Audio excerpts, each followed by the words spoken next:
Olá pessoal, hoje eu estou muito feliz mesmo, porque depois de um fórum maravilhoso, mais de 1.500 pessoas estiveram com a gente lá no final de maio, 27 de maio foi muito lindo. A gente está voltando hoje com o nosso Move On Cast, riquíssimo aqui com o nosso anjo Gabriel. Hoje vamos ter papo de progresso, Papo de Boteco, eu vou falar já quando eu anunciar esse convidado ilustre que está aqui, um querido amigo, que a gente vai iniciar esse novo movimento de Move On Cast a partir de agora para o segundo semestre. Gabriel, quer abrir para a gente aí?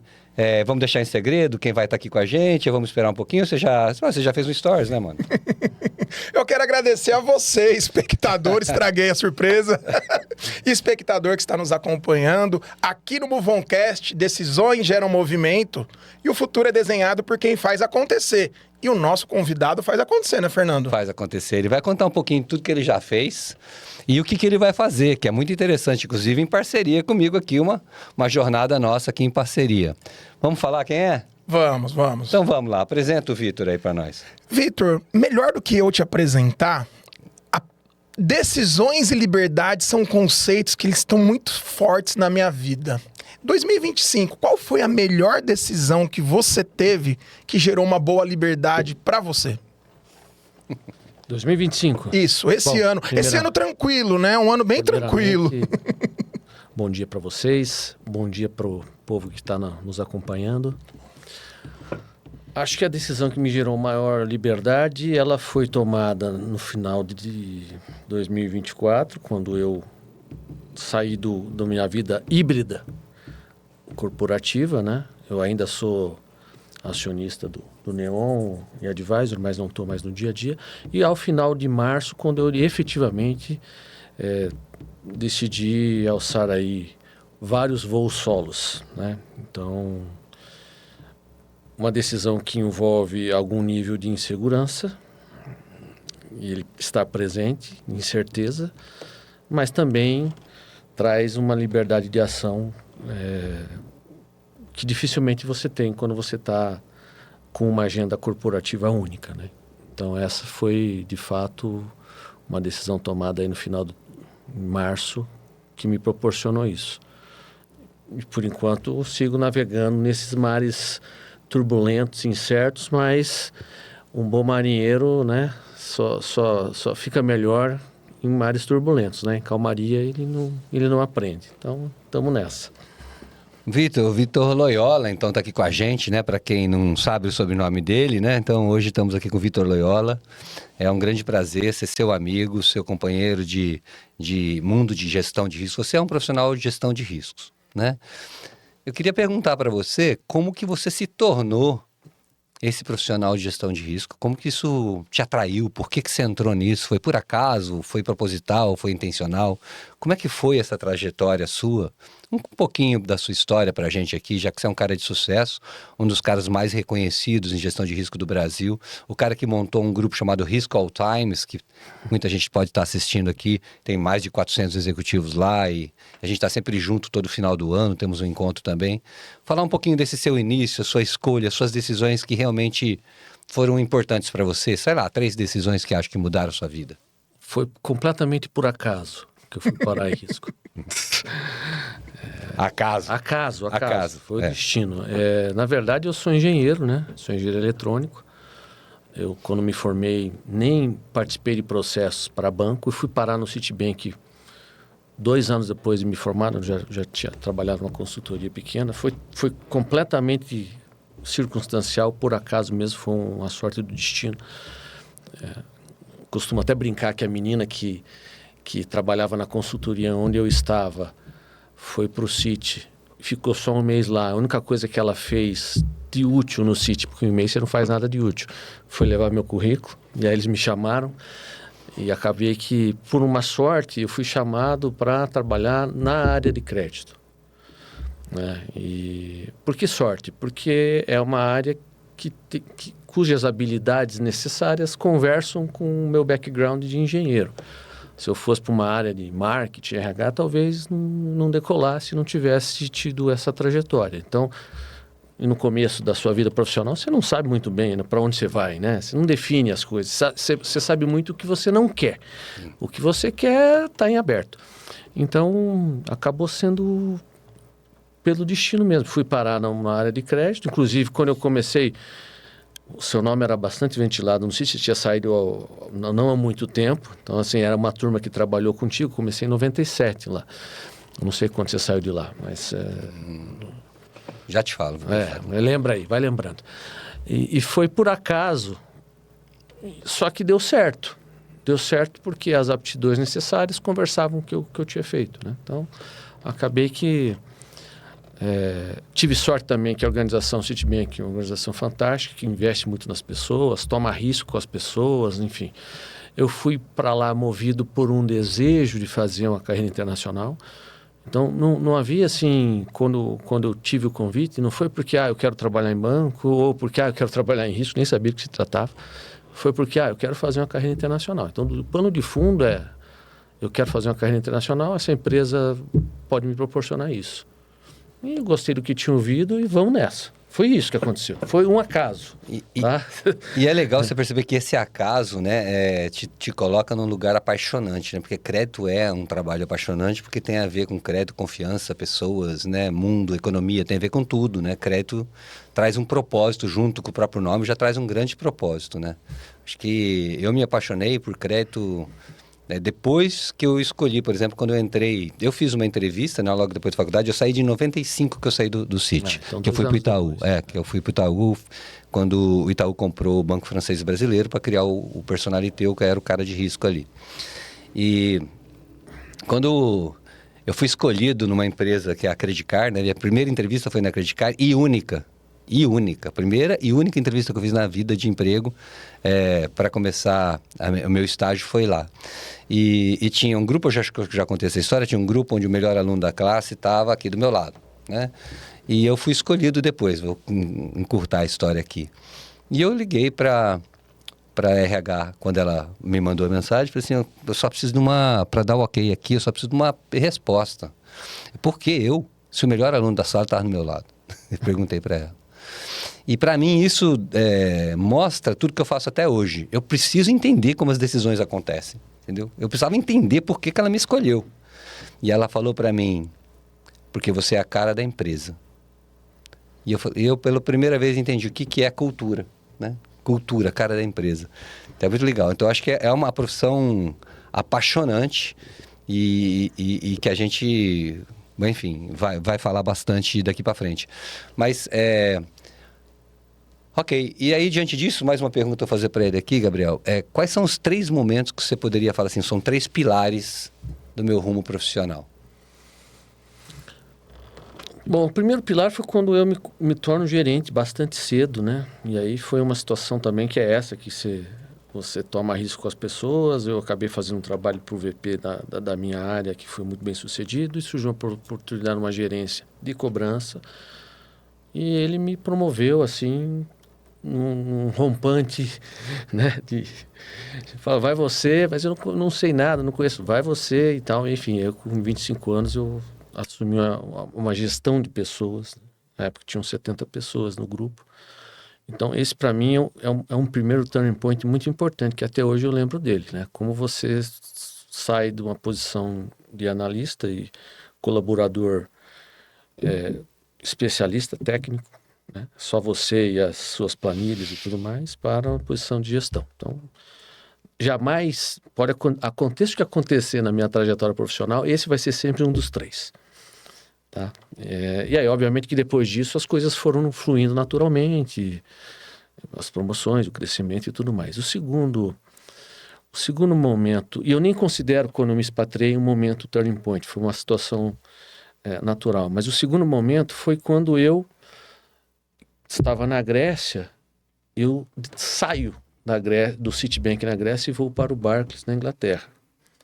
É o momento de zerar o cronômetro, de sair Por quê? No Citibank eu já conhecia as pessoas, era uma espécie de zona de conforto, já estava há muito tempo na organização, enfim, já era conhecido, já tinha estabelecido uma trajetória, uma reputação e tal. Aí, na hora, eu corto o meu cordão umbilical com o Brasil, porque você mantém enquanto expatriado, ia para uma instituição que não tinha presença no Brasil, começava do zero em outra área, saía da área de risco. Um momento que se joga um pouco no mar da incerteza, não sabendo o que vai acontecer, né? Então, eu acho que aquele teve uma certa dose de ousadia. E o terceiro foi quando eu abandono o mundo corporativo para empreender. E eu estava na Serasa, eu era vice-presidente lá, tocava uma BU, enfim, e a minha empreitada, que foi a Consiga Mais, começa a tomar corpo e começa a exigir mais a minha presença. Não poderia ficar só orquestrando, ajudando a orquestrar a organização de fora, né? Então, chegou um momento em que era inevitável a tomada de decisão. Ou me dedico a esse negócio que é meu, ou não consigo fazer as duas coisas bem feitas, né? E a minha alma já tinha partido. Eu tive que tomar a decisão de sair para empreender. E, obviamente, tinha aí o seu nível de risco, porque, né, a gente começou a empreitada, nos endividamos e tudo mais. De novo a incerteza, caminho. De novo a incerteza. Então, eu diria que se perguntar 3, pode haver outros turning points, mas esses são os 3 mais fortes.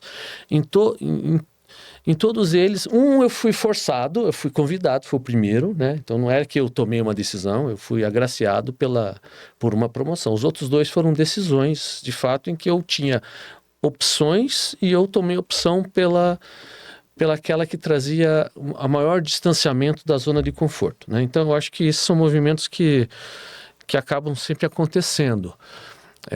Quando a coisa começa a ficar muito parada, muito tranquila, eu começo a me incomodar, né? Então, assim, e no fundo, sempre as decisões em que eu tive a possibilidade de fazer uma escolha entre várias opções, o nível de incômodo com essa tranquilidade acabou sendo um fator que me levou a fazer determinada escolha, entendeu?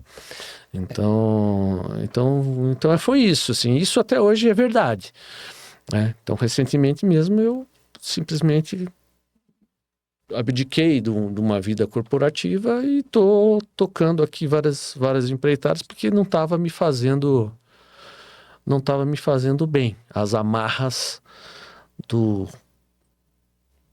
daquela ocasião, né, no corporate life, mas enfim. Eu aprendi com um grande professor que a decisão, inclusive eu estava numa mentoria de carreira, eu falei, eu vou precisar repassar os royalties, seja através de um jantar, um almoço. A pessoa falou, mas Gabriel, o que é uma decisão? Porque nós tomamos tantas decisões diariamente.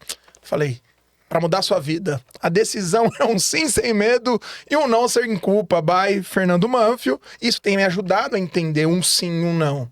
E geralmente no mar das incertezas e das decisões tem uma luz que nos leva adiante a sair da zona de conforto.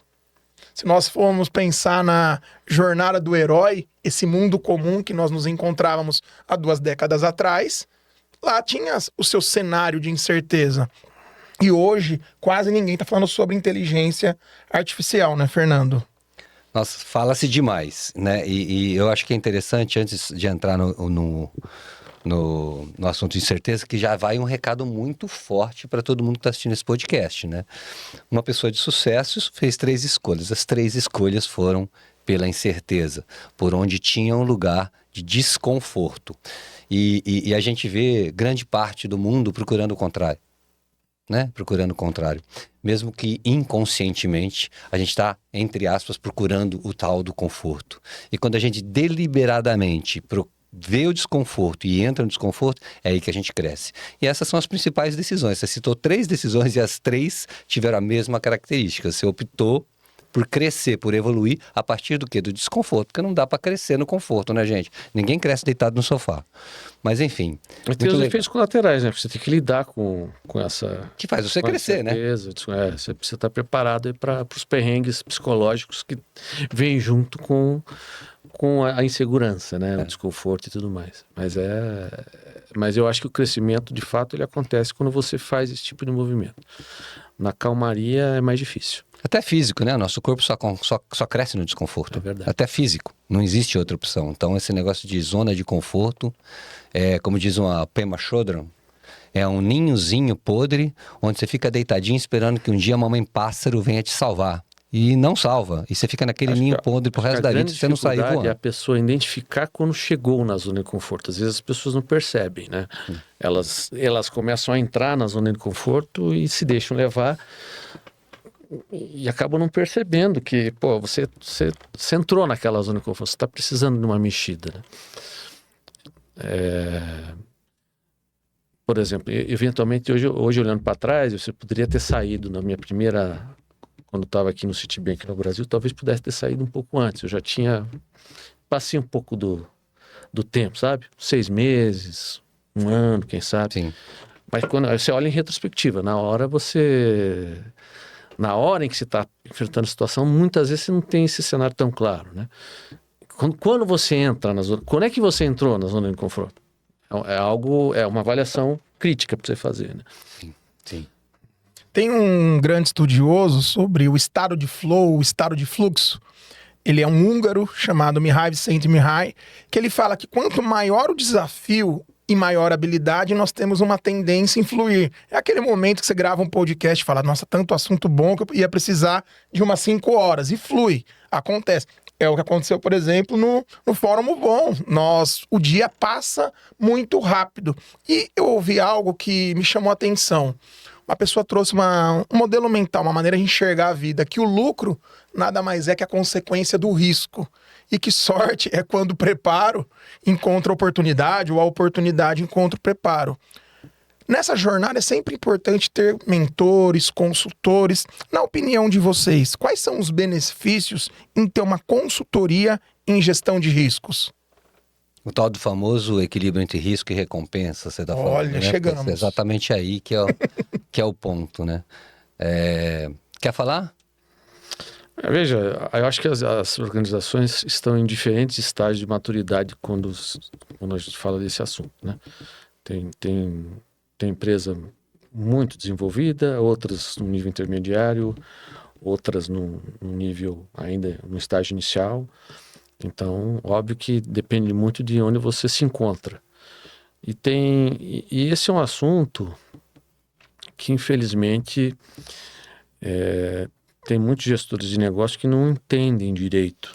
E tem uma situação fundamental aqui que ela interfere em como você lida com gestão de risco, que a qualidade da sua decisão, quando se trata de risco, de crédito, ela só pode ser verificada muitos meses depois que você tomou. Então, se toma uma decisão, no mês seguinte você não sabe ainda se deu bom. Você não sabe. Passou 2 meses. Então, alguns meses, dependendo dos termos e condições, às vezes até mais de ano. Então, quando você tem esse timing lag entre a sua decisão e as consequências dela, e é um timing lag que não é imediato, você pode se confundir. Muitas vezes comemorar fracassos com antecedência e, às vezes, fazer ajustes de rotas que não são necessários porque as coisas estão indo para o caminho certo. Então, muitos gestores de negócio desconhecem essa dinâmica. E isso gera muita confusão, entendeu? Eu acho que nessa hora, essa hora você pode sim precisar de um apoio de alguém para falar, olha, as coisas acontecem desse jeito. Uma visão consultiva? Uma visão consultiva, pode ser externa, pode ser interna, mas esse entendimento, ele é fundamental para que as decisões no mundo de crédito sejam tomadas com ponderação, você não fazer besteira. Mas não adianta, muita gente vai continuar fazendo besteira. Eu vi, por exemplo, você tem um novo produto no mercado, esse novo consignado, vi muita gente comemorando os volumes iniciais que alguns players fizeram, né? Teve gente aí que bucou mais de 1 bilhão em 2, 3 meses. Não é motivo de comemoração. Você não viu o desempenho ainda do produto, nem pagou a primeira parcela, nem a segunda, nem os problemas operacionais. Então, assim, está muito longe de ser um sucesso. Sucesso você vai saber daqui a alguns meses, se deu certo ou não, né? Então, e eu vejo, surpreendentemente, mesmo depois de quase 25 anos, né, em que o crédito ao consumo se estabeleceu no Brasil, porque ele se estabeleceu fortemente muito depois da inflação, não havia tanto crédito.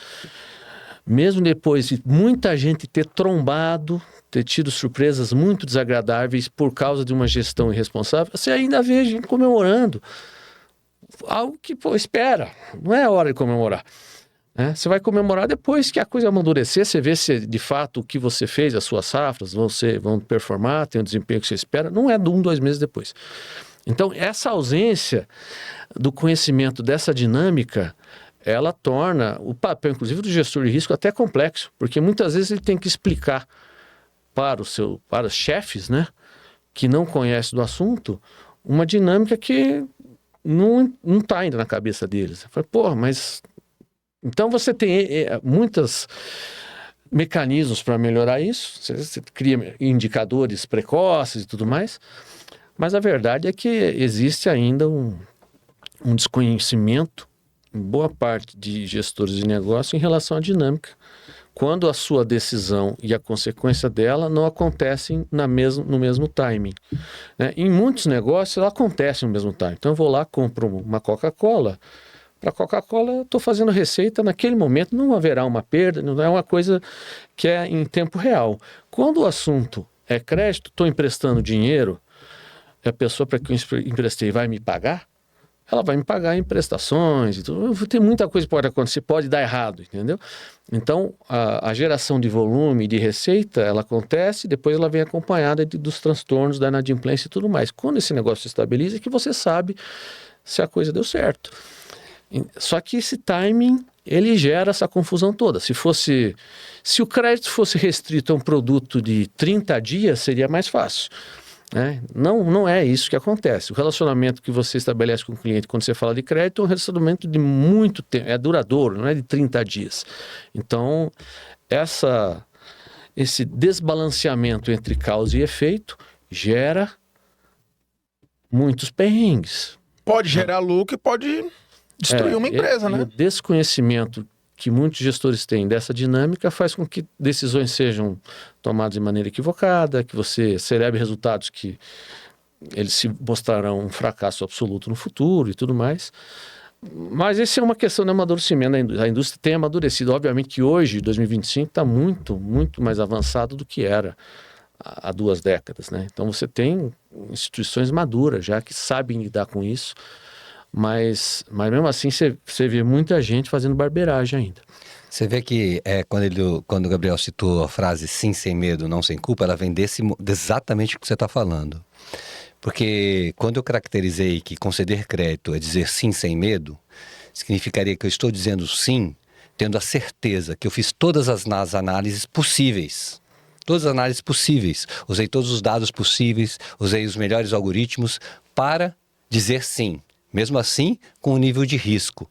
Mas não um nível de risco por descaso meu de não ter feito a análise. Um risco natural da vida, porque a pessoa também daqui a 6 meses, não sei nem se a pessoa está empregada, se está empregada, whatever, mesmo que eu não tenha feito nada errado. Então, sim sem medo veio disso. E quando eu digo não sem culpa, é exatamente quando você vai oferecer crédito e deixa de oferecer, né, uma oportunidade por medo de não arriscar.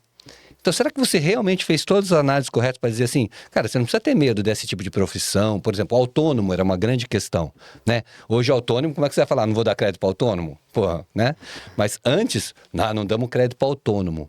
Mas aí tem uma oportunidade incrível, não é todo autônomo. Você está fazendo uma análise correta para você não ter medo, né, de dar crédito para o autônomo, né, e você não ficar culpado depois de perceber outra empresa deu crédito para o autônomo, você disse ou não, mas cheio de culpa, porque você não fez o que tinha que fazer. Então, sim sem medo, não sem culpa, é uma frase que eu peguei do Paulo Coelho, diga de passagem do livro dele, não tem nada a ver com crédito. Eu falei, cara, isso é definição do trabalho de gestão de riscos, né? Para que você gerencia risco? Para dizer sim sem medo e não sem culpa. Olhando para o medo como algo, né, psicológico, etc e tal, e a culpa também como algo psicológico. Aí já entra o fator humano da brincadeira. Eu fiz tudo o que eu precisava fazer, e inadimplência faz parte. Né? E quantos cursos a gente não deu, eu e você, quantos cursos a gente não deu, para explicar para as pessoas que é risco é uma coisa, medo é outra. Né? Que crédito é confiança, uma relação de confiança tem riscos. E quando a gente fala em gestão de riscos, né, gente, está falando de algo saudável, a vida é vulnerável. né? A vida é vulnerável, a vida é impermanente. Risco acontece o tempo todo. A gente não sabe nada do futuro, a gente imagina que sabe. Mas a gente vive fazendo o melhor para dizer sim sem medo e não sem culpa para as nossas coisas. É interessante falar isso também, Gabriel, porque vai ser hoje alvo do nosso bate-papo aqui, trazer o Vitor hoje é muito importante, porque a gente vai anunciar a nossa parceria, né? A gente está fazendo uma parceria. Eu trabalho, para quem não me conhece, eu trabalhei há 40 anos de gestão de risco, eu tenho falado bastante sobre decisões. Se você for pensar aqui que é gestão de risco do quê que eu fiz a vida inteira? De decisões, de decisão de conceder crédito. Agora eu falo um pouco de decisões de confiança, como você confia nos outros, como você confia em você, para fazer o que precisa ser feito, que eu chamo de decidologia, esse trabalho que sempre esteve dentro do mundo de gestão de riscos, né? Eu trabalhei 40 anos nesse mundo, já fui consultor por 18 anos. Ter uma consultoria é maravilhoso, porque ter uma consultoria é diferente, porque você entra em todas as empresas. Você não está lá naquela só empresa, só naquela empresa. Você está em várias empresas ao mesmo tempo e você tem várias pessoas diferentes, métodos diferentes, características diferentes, mercados diferentes. É muito gostoso trabalhar em consultoria. E aí veio o meu convite para o Vitor, ele topou, e a gente está junto na Move On Power Decisions, que é a nova consultoria que a gente está criando para um mercado que ainda precisa de consultoria, né? Eu tive 18 anos de consultoria, vendi minha empresa para a FAICO, para uma multinacional. Acho que quem me conhece sabe muito bem, quem não conhece, eu estou contando a história. Passou o tempo que eu não poderia voltar a fazer consultoria, agora eu posso voltar a fazer consultoria. E convidei o Vitor para estar junto comigo à frente dessa empreitada, junto com uma outra turma que a gente está trazendo. Então, esse é o anúncio que eu queria fazer, né? Obrigado por ter aceito esse convite de estar comigo. Eu acho que vai ser muito bom, porque a gente se dá muito bem nos nossos papos cotidianos e na nossa visão de mundo, né? Como você acabou de falar, assim, a gente pensa muito parecido e a gente vai estar junto nessa jornada. Como você está se sentindo nesse momento, com esse anúncio aqui para todo mundo, né? Esse anúncio para todo mundo, como é que você está se sentindo, Vitor, para voltar para a gestão de risco? Gestão de risco nunca saí, né? Nunca sai. Eu acho que aqui a questão até é gestão de negócios, né? Porque é aquilo que você falou, né? Risco e recompensa andam juntos. Então, não é meramente algo especialista, mas uma satisfação poder estar contribuindo aí com essa empreitada. Entendo que certamente há muitas oportunidades, porque como nós conversamos aqui, existem empresas de diferentes graus de maturidade. Então, você tem ainda gente engatinhando, gente que está no nível intermediário, gente que obviamente está muito avançado e talvez nem precise muito desse tipo de apoio. Mas é um mercado extremamente importante para o desenvolvimento do país, né? O crédito é um motor da economia, ele passa por ciclos sempre, né? Às vezes estamos num ciclo mais nervoso nesse momento. E eu diria que é um trabalho imprescindível. Então, estou muito animado aí com essa possibilidade da gente poder trabalhar junto e estar explorando aí alternativas de crescimento aí para potenciais clientes, parceiros, né? Acho que vai ser uma grande novidade positiva aí para todos. Vai ser divertido. Exatamente. Tem um ponto que ele é muito intencional para as empresas, que é a criatividade, a inovação. Vocês devem, de tantos eventos e projetos que vocês participam, acredito que inovação, inteligência artificial está ali entre os 10 buzzwords mais falados. Só que esses dias eu estava participando de um projeto e as empresas estão perdendo de 30% a 40% em possibilidade de criatividade por fugir de conversas difíceis. Quando nós falamos sobre risco, incerteza, tomada de decisão, segundo a Organização Mundial da Saúde, o Brasil ele é um dos países mais ansiosos do mundo. Como vocês observam essa importância em ter um olhar sênior, um olhar experimentado de vida para ajudar a ter as conversas difíceis, a inovar, mas inovar com o pé no chão? Você está vindo de um evento gigantesco que nós tivemos agora em maio. Eu queria a opinião de vocês. Então, conversa difícil é mais ou menos como que o Vitor falou agora há pouco sobre decisões sobre desconforto, né? Conversa difícil geralmente é a melhor conversa. né? Geralmente é a conversa que mais fruto traz. E ela é difícil por causa de um monstrinho chamado medo. Medo de não agradar, medo de não ser aprovado, medo de falar errado, medo de se irritar, medo, né? Porque ela é só difícil porque tem esse monstrinho chamado medo coçando por trás ali. Porque se você realmente estiver em paz, estiver consciente, estiver com confiança naquilo que você está falando, ela não é difícil. É uma conversa profunda, uma conversa densa, né?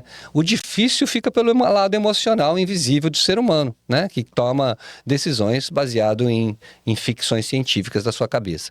Mas a hora que você está realmente tendo uma conversa importante, você está ali naquele momento, sabendo dizer sei, sabendo dizer não sei, percebendo que você é bom, que você não é, o que, por exemplo, eu vou estar com o Vitor fazendo uma conversa difícil com alguma, vai acontecer várias vezes, com alguma empresa de gestão de crédito, enfim, whatever, cobrança, o que seja o que for. Eu olho, pô, Vitor, isso aqui você sabe muito mais que eu, você vai falar, né? Não, Vitor, isso aqui, peraí, deixa comigo que isso aqui eu toco. E ele vai falar a mesma coisa para mim. Difícil isso? Não, isso é legal, isso é maravilhoso. Então, esse lance de conversa difícil, eu considero, assim, muito mais uma coisa porque as pessoas estão muito com medo. Medo de falar, medo de se colocar, medo de se identificar com as suas próprias opiniões, enfim, esse papo leva... Eu nem vou entrar nesse papo, vai demorar muitas horas para falar disso.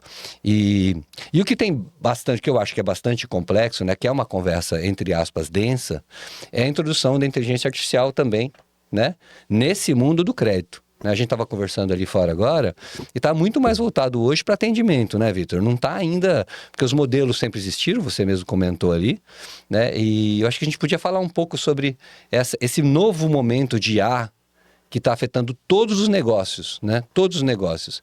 A quantidade de dados que a gente tem, né? Que antes a gente fazia modelo com meia dúzia de dados, né? E com pouco histórico. Hoje é uma brincadeira isso, né? Hoje a quantidade de dados é infinita. Né? Se for pesquisar, e será que eles são verdadeiros, falsos? E mais ainda, trazendo mais um desafio para você comentar, o propósito do crédito, né? O propósito do crédito, que quantas vezes a gente viu empresas concedendo crédito que nem louco e depois tem uma inadimplência altíssima porque esqueceu, né? Porque quando você tem um propósito, você faz as coisas direito de acordo com aquela intenção, com aquele propósito. Não sai só vendendo dinheiro por vender dinheiro. Mas enfim, eu acho que voltando para conversa difícil, se você quiser dar a sua opinião agora... Conversa difícil você já falou tudo, eu nem me arrisco a complementar, você fez uma definição perfeita. Sobre a inteligência artificial, eu acho que está muito em voga, né, muito na mente de todo mundo, mas é importante dizer o seguinte, quem lida com o ChatGPT e o utiliza para facilitar a sua vida, né, normalmente a parte de textos e tal, ele é super útil. Quem lida sabe que você tem duas coisas que você precisa fazer, que não estão na inteligência artificial. Um é dar a instrução correta. Se você der a instrução errada, ele virá com a solução que não foi o que você pediu. Então, a instrução correta, o pedido correto, ainda cabe ao humano.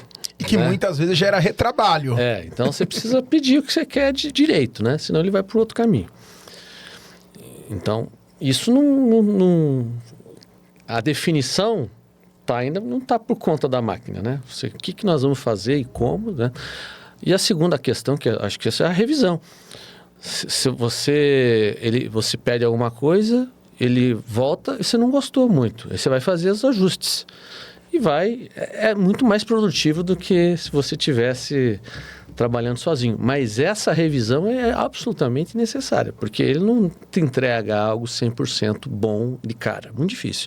Então, esses ajustes finos também cabem ao humano, né? Então, eu entendo que a gente já passou por outras disrupções de tecnologia, não faz muito tempo. Lembra quando teve a bolha da internet, no final do século e tudo mais? Então, e sempre sem essa coisa, nossa, e agora? Bom, agora é isso, a gente vai se adaptar a uma nova vida, onde você tem um ganho de produtividade incrível para algumas atividades e vai haver um ajuste, né? Atendimento que você falou, assim... Muito provavelmente, em 5, 10 anos, muito do atendimento vai ser feito por uma máquina. Já está né? sendo um pouco hoje, né? Quem não tem IA em atendimento hoje está meio perdido, né? Assim, Tem que As ter. respostas, as possibilidades de respostas, as interações, todas elas podem ser programadas e entendidas. E aí o que vai acontecer? Não, todo mundo vai se adaptar. Essas posições, né, vão diminuir? Provavelmente diminuam as posições, as funções de atendimento. Mas haverá uma migração para outro tipo de atividade. Mas é importante dizer que essa questão da definição e a questão da revisão, elas permanecem como um elemento do humano que define, né?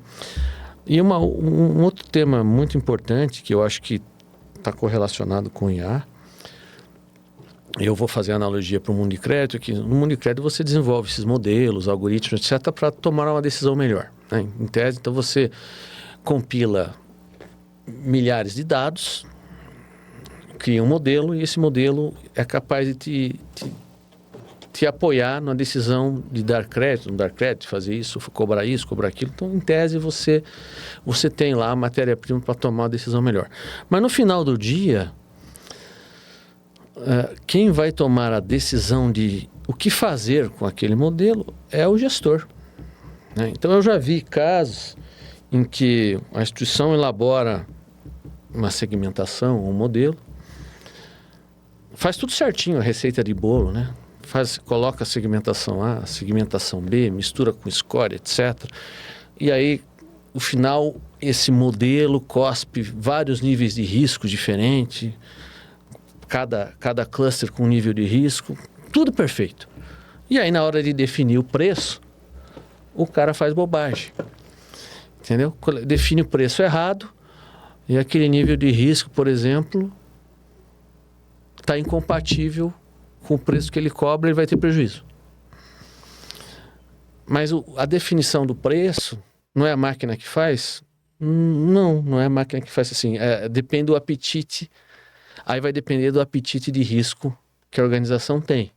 Qual o nível de risco que você tolera? Quem vai dizer isso é a máquina? Não, a organização vai dizer, eu tolero esse tipo de nível de risco, eu preciso ter esse tipo de retorno, né? Então isso não é a máquina que vai fazer. E se você não tem o correto entendimento do PNL, será que essa premissa que está adotada aqui está correta ou não? Você não sabe. Então, se ela estiver errada, o que eu estabeleci como preço não vai funcionar, então você põe tudo a perder. E aí você fala, não, mas todos os modelos estavam certos, todos os modelos estavam, sim, todos foram mal aplicados. Isso pode acontecer. Então, assim, no final do dia, haverá, no meu entendimento, sempre a necessidade de profissionais, né, que conheçam essa dinâmica e possam interagir com a IA da maneira mais eficiente possível. Você não consegue simplesmente terceirizar tudo, entendeu? Essa parte, talvez essa parte operacional mais forte, você vai conseguir liberar, mas no final você tem que ter um discernimento para dizer, isso aqui não está bom, isso aqui está certo, isso aqui está errado, vamos por esse caminho. Então, isso vai requer uma experiência que vai além do algoritmo, na minha opinião. Eu não acho que a IA substitui tudo. Nessa estratégia que vocês estão montando, feliz da empresa e da pessoa que tiver essa consultoria em gestão de riscos, quando é o momento do empresário? Qual setor da empresa que pode, nessa jornada, falar, poxa, posso contar com o Vitor e com o Fernando? Então, legal essa pergunta, porque assim, o momento é sempre agora, né? Porque não existe outro momento senão agora. Não é questão de você estar precisando ou não estar precisando. Às vezes você está claramente precisando, né, Vitor? Mas você está falando de duas pessoas juntos mais de 60 anos de risco aqui, olhando, o Vitor é mais novo que eu, mas juntos os dois têm muita experiência. Você está falando de dois conselheiros, né? Que são conselheiros, a gente podia estar no conselho, palpitando no conselho, mas em vez disso a gente decidiu botar a mão na massa também e olhar um pouco para o risco. E com uma equipe muito bacana, nós vamos ter gente, para mim, um dos caras que eu considero um dos caras mais inteligentes que eu conheço, que é o Marcelo Aragona, que vai estar com a gente na consultoria. O Marcelo é uma pessoa muito querida, além de amigo, é um gênio, conhece risco como poucos, né? Acho que todo mundo conhece o Marcelo Aragona, e está chegando na nossa vida aí um rapaz que chama Fabrício. E o Fabrício Zeppelin é um cara muito bacana também que eu conheci. Então já tem uma equipe formada E eu e o Vitor vamos estar à frente dessa conselho-consultoria, né? Porque eu acho que muitas vezes o Vitor vai atuar muito mais como conselheiro do que como verdadeiramente consultor, e a gente vai estar fazendo essa abertura. Então, eu acho que o momento é agora, né? Eu acho que muita gente precisa, e se não precisa por desespero, precisa para evolução, né? Acho que... O que você acha, Vitor? Falei demais? Não, Exagerei ou é isso mesmo? É isso mesmo. Certamente tem uns que precisam mais, né? Mais urgentes, né? Até acho que vocês tinham colocado a questão do mercado de crédito, né? Então, você veja que a gente está navegando há algum tempo numa Selic bem alta.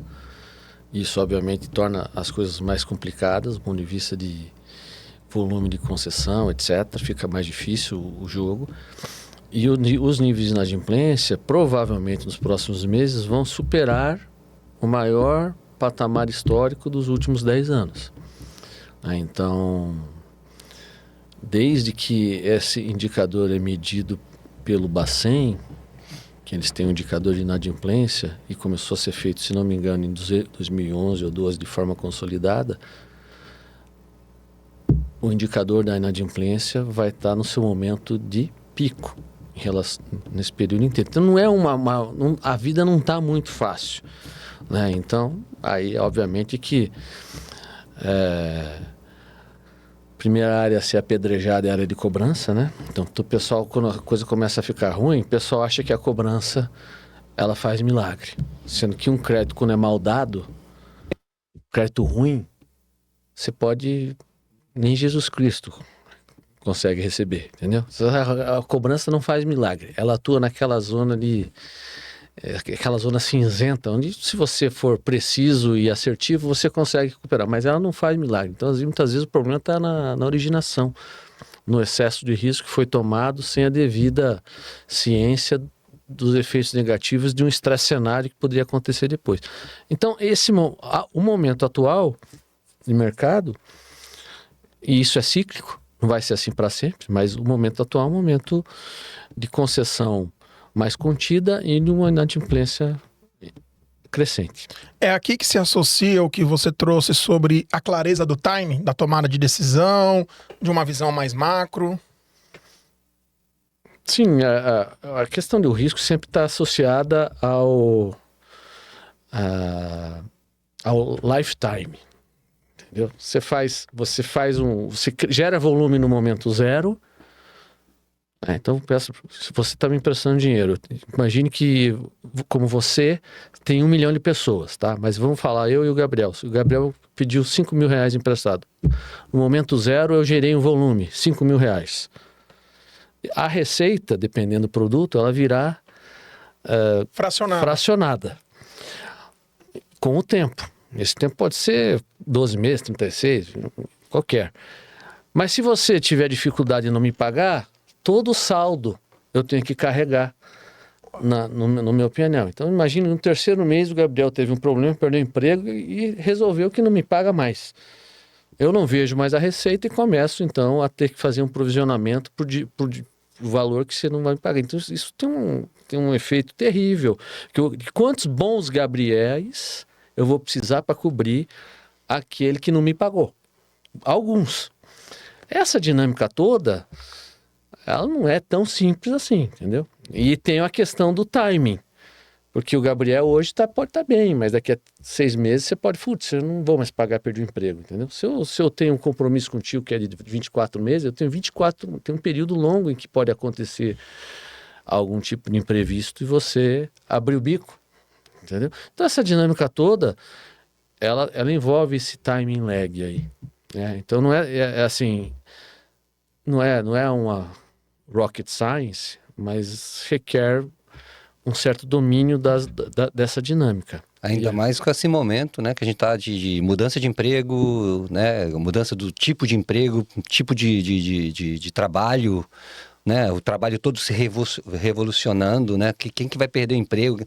Tem muita, vamos dizer assim, vulnerabilidade nesse momento de crescimento do IA no mercado de trabalho. Muita gente crescendo aqui, outros, né, caindo ali. É bem complexo nesse novo momento da economia, assim, e crédito não vai ser diferente, não. Vai realmente... Você tem boa parcela da população, eu diria que pelo menos quase metade, que elas não têm uma renda recorrente e garantida. Exato. Mudou bastante, né? E isso, obviamente, que é um desafio, porque muitas vezes a pessoa a renda é semanal, Sim. ela não é mensal mais, né? E você está acostumado a fazer, o teu relacionamento é mensal. E volátil, né? E às vezes tem vários tipos de movimento hoje em dia, né? O projeto Move On Power Decisions, Yes. extraordinário. Acredito que nós estamos num momento de inovação, momento de trocas e um momento de começar a agradecer a você, espectador que está com a gente. Fernando, no Brasil, hoje, 30 milhões de pessoas utilizam o podcast como um instrumento para informação, tomada de decisão. Muitas empresas apoiam, muitas empresas investem em podcast com uma visão de advertising, tanto para posicionamento estratégico, como para posicionamento de marca. E eu estou sabendo que no MoveOnCast teremos oportunidades para essas empresas? Sim. Estaremos chamando patrocinadores para estar aqui com a gente no MoveOnCast, porque a gente precisa de patrocínio para dar mais vazão, para fazer mais episódios, para trazer pessoas cada dia mais importantes. Não mais importante que o Vitor, mas mais importante. Quem sou eu? E que a gente vai precisar, sim, vai estar oferecendo um privilégio para muita gente estar aqui com a gente, com a marca aqui, e talvez, quem sabe, trazer seus próprios funcionários, seus sócios para estar aqui com a gente, batendo esse papo, que é um pouco filosófico, é um pouco de papo de progresso, é um pouco de papo de boteco, né? Para quem não acompanha, o Papo de Boteco do Vitor é maravilhoso, né? Ele coloca ali o seu lado humano, as suas filosofias, é muito gostoso. Já falei da outro papo que a gente teve aqui, eu já falei também, né? Na verdade é um site que tem alguns colaboradores, não sou eu que escrevo. Originalmente eu tinha um blog que eu escrevia, e aí com essa questão das redes sociais você vai conhecendo pessoas que gostam de escrever e tudo mais, e a gente acabou montando um grupo em que pessoas que gostam de escrever publicam o que der na telha, né? Então tem uns textos bem legais, não sou só eu que escrevo, mas eu que coordeno, né? Curador, né, que chama. Eu vou querer escrever também. Eu também escrevo, pode estar aberto. Eu também escrevo e é isso. Fala-se de tudo lá.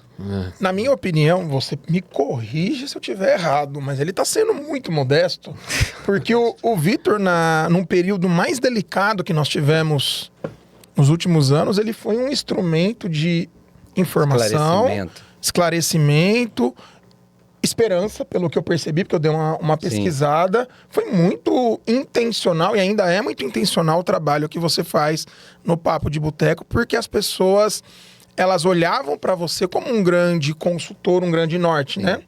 E deu trabalho para ele. Eu já sei daqui que ele teve que fazer muitas pesquisas, muitas matemáticas, né? Para falar um pouco da Covid, né? Deu trabalho. Todo mundo conhece, eu acho. Até hoje, de fato, eu me deparo com algumas pessoas que, eu te acompanhava na Covid, né? Foi um meio que também acidental, mas foi um trabalho bacana. E de fato, veja, eu acho que tem um pouco de filosofia aqui, porque eu não fiz nada demais. Né? Então, assim, eu pegava os números, juntava alguns números aqui e acolá, juntava, fazia, analisava. Eu não entendia nada de saúde, nem nada disso, mas eu analisava os números friamente, correlacionava com isso, com aquilo, criava uns indicadores aqui e ali, mas realmente nada demais, tá? Para quem é engenheiro e tal, é normal, aquilo que eu fiz, bem normal. Só que você não via esse tipo de trabalho um pouquinho mais profundo por aí, porque o pessoal estava muito alarmista, aquela coisa de manchete e tal, você não via esse tipo de, vamos fazer o básico aqui bem feito. Então, isso acabou chamando a atenção, porque no fundo, mesmo o básico bem feito não era o normal, mas eu tenho que dizer, nada demais. Talvez o que eu tenha feito com algum nível de diferenciação era que a comunicação sobre aqueles gráficos e números, ela era fácil, entendeu? Aí talvez tenha sido um pouco de mérito. Sim.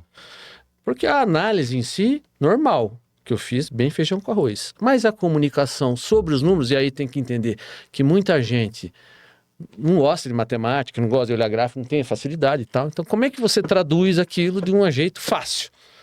E a comunicação, eu acho que eu acertei a mão. Era uma comunicação fácil. E aí, acabou gerando algo, né? Gerou uma comoção. Gerou um acompanhamento, as pessoas começaram a acompanhar. Porque eu via também trabalhos, porque assim como eu, outras pessoas também fizeram acompanhamentos muito bem feitos. Mas às vezes a comunicação era um pouquinho mais complexa, um pouquinho mais técnica e tal, e aí você não consegue falar com o grande público. Entendeu? Não conecta, né?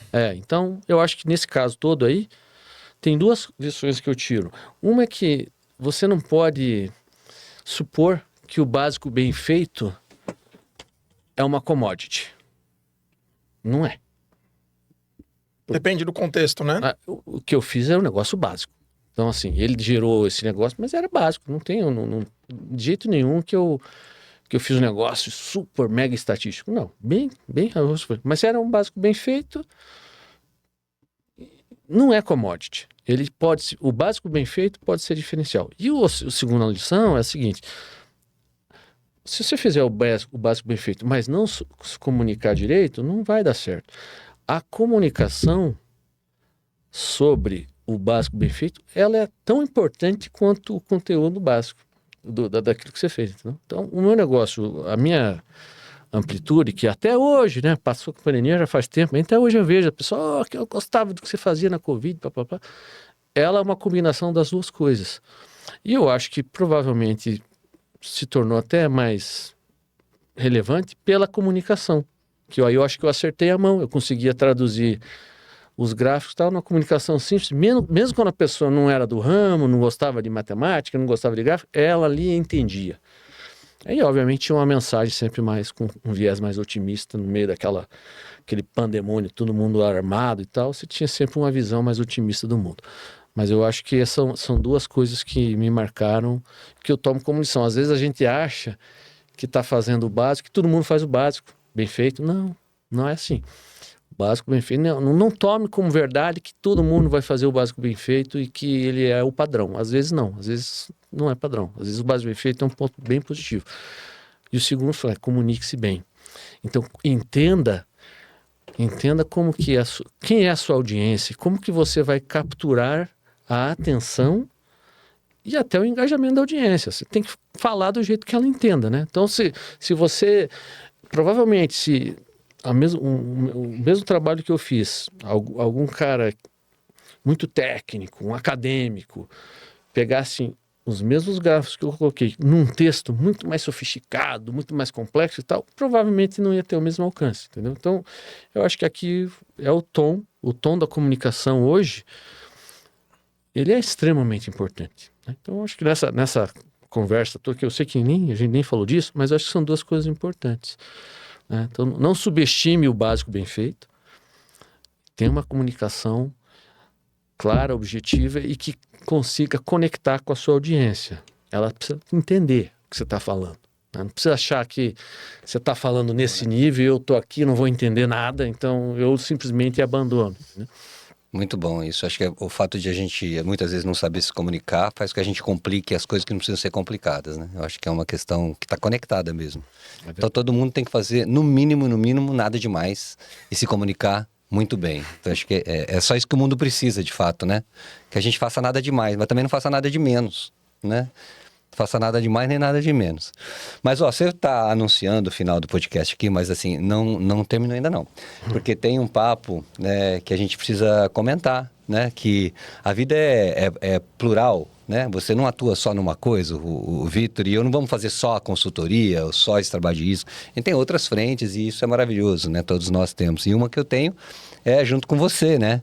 De estar aqui falando um pouco de decisões que trazem liberdade, né? Por que as nossas decisões podem trazer pra gente prisão ou liberdade, né? E você é um semifilósofo aí, podcaster semifilósofo, adoro esse tema, eu também adoro. E eu e o Gabriel também estamos começando a conversar sobre fazer podcasts que realmente tragam pessoas como o Vitor, que vão filosofar aqui, que vão falar para a gente da vida deles, mas que vão também promover, por exemplo, lições como essa tão simples, né? Faça o básico bem feito e saiba se comunicar. Coisas assim que ficam no invisível do ser humano, que está sempre com medo, sempre querendo complicar, ou sempre querendo encrencar com alguma coisa, sempre numa carência afetiva, sempre com medo do futuro. Enfim, a gente vai falar bastante disso, né, Gabriel? Que é esse nosso trabalho de move on, mas decisões que trazem liberdade, que é um pouco do Decidologia, junto com o Gabriel, a gente vai estar anunciando isso também. Vamos fazer programas, cursos também. Essa é a nossa ideia, né, Gabriel? Quer falar um pouquinho sobre esse tema que você é tão apaixonado? Quero. Pessoas, elas estão no centro da evolução e da preocupação. O Instituto Gallup diz que, infelizmente, numa pesquisa global, 85% das pessoas estão infelizes no seu trabalho. Trabalho, para alguns, vem da etimologia do latim, que é o tripalho, que é um instrumento de esforço. Eu tenho que fazer aquilo. E alguns outros privilegiados e privilegiadas, por uma série de questões, conseguem enxergar o trabalho como um avodá, que vem do hebraico, onde eu encontro uma alma humana, sendo uma alma humana, nós evoluímos, deixando um tanto, levando um tanto. Geralmente um gênio olha como algo simples, aconteceu, porque só enxerga o óbvio quem tem o olhar treinado, e a nossa vontade é ajudar você a refletir nas 35 mil decisões diariamente que você tem, como o Fernando fala sempre, a não entrar no modelo automático. Então vem com a gente que provavelmente será uma jornada muito intencional. Estou muito feliz, Fernando, com essa retomada. O fórum foi um verdadeiro sucesso. Naquele dia nós gravamos 33 episódios, nos conectamos com várias empresas e está retomando com o Vitor aqui. É um grande presente. Obrigado, viu, Vitor? E falar de qualquer tema envolve decisões, né? Você fez 33 episódios falando de decisões, né? Quais as decisões que os empresários tomam, quais as decisões que os executivos e os gestores tomam. E lembrando que decisões é um caminho assim, se você for parar para pensar, a decisão talvez seja a coisa mais complexa que exista. Muita gente fala sobre decisões serem baseadas na intuição, baseada nas informações externas. É um complexo, né? O livre-arbítrio aí, de você tomar uma decisão em liberdade, de você tomar uma decisão, é muito complexo. Então, esse tema decisão me encanta, porque eu sempre falei de decisões, né? Como eu disse lá no começo, eu precisava entender por que ela decidiu me escolher, né? Eu precisava entender como que ela complementou aquela decisão dela por uma escolha final. E eu acho que a gente precisa entender nossas decisões. A gente precisa como é que a gente decide falar, o que a gente decide pensar, né? Porque às vezes o pensamento vem, mas é você que decide manter ou não aquele pensamento, não é? Às vezes uma sensação, uma emoção vem e você decide ou não manter. Vem uma emoção de medo e agora estou ansioso. Respira um pouco. Você pode trabalhar isso, para que isso não fique em você. É possível você decidir não ser ansioso. Ela vem, mas você não mantém ela aqui. Então, a gente não pode controlar certos impulsos que chegam para nós, seja do que for, de várias emoções que tem. Culpa, por exemplo, né? Raiva, inveja, seja o que for. Esses impulsos chegam na nossa matrix interna do medo. Mas você tem a opção de decidir transformar isso. E esse trabalho que a gente vai estar fazendo é para trazer um pouco mais de consciência, poder, né? Para você que as pessoas possam exercer o seu verdadeiro potencial, né, Gabriel? A gente pode olhar assim, de uma forma muito pragmática, assim, olha, dá para fazer o básico bem feito, né? Dá para fazer a vida bem feita. É o básico, nós estamos vivendo, né? Cuidar da saúde, colocar amor no mundo, trabalhar fazendo o que precisa ser feito, né? É o básico, né? Ninguém aqui precisa ser o famoso do mundo. Não, isso aí deixa aí para os Ronaldinho da vida. A gente pode fazer o básico, viver o básico. E se todo mundo viver o básico, né, sem ansiedade, sem tanto medo, sem tanta doença, e hoje o tema mais importante das empresas vai ser cada vez mais saúde mental. Mas o que é saúde mental? Não é, gente, só comportamento. Sinto muito. Saúde mental não é só comportamento, é como você vive dentro de você. Porque você pode se comportar de uma maneira adequada, porém fake dentro de você, e por dentro você está corroendo, né? Então, saúde mental é autoconhecimento. A base de saúde mental é o autoconhecimento. Então, acho que é importante a gente trazer isso para o mundo, que vai conectar com tudo, né? E vou pegar essa frase pro resto da vida, né? Nada demais, né? Nada demais. Faz o básico bem feito e aprenda a se comunicar, não é?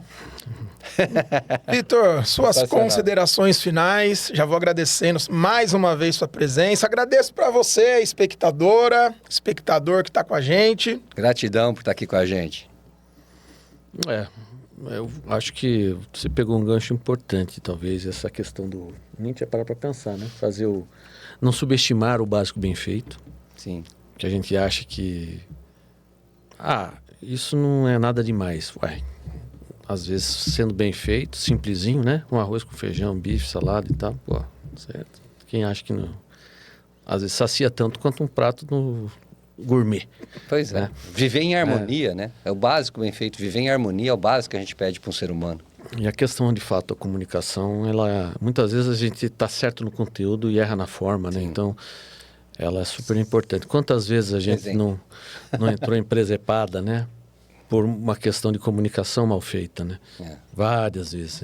Todo mundo deve ter muitas histórias para contar, né? Você fez tudo certo e no final você comunicou mal e não deu certo. Então, eu acho que essa questão da comunicação é extremamente importante, né? Pegando esse gancho aí no finalzinho, que nem estava planejado, né?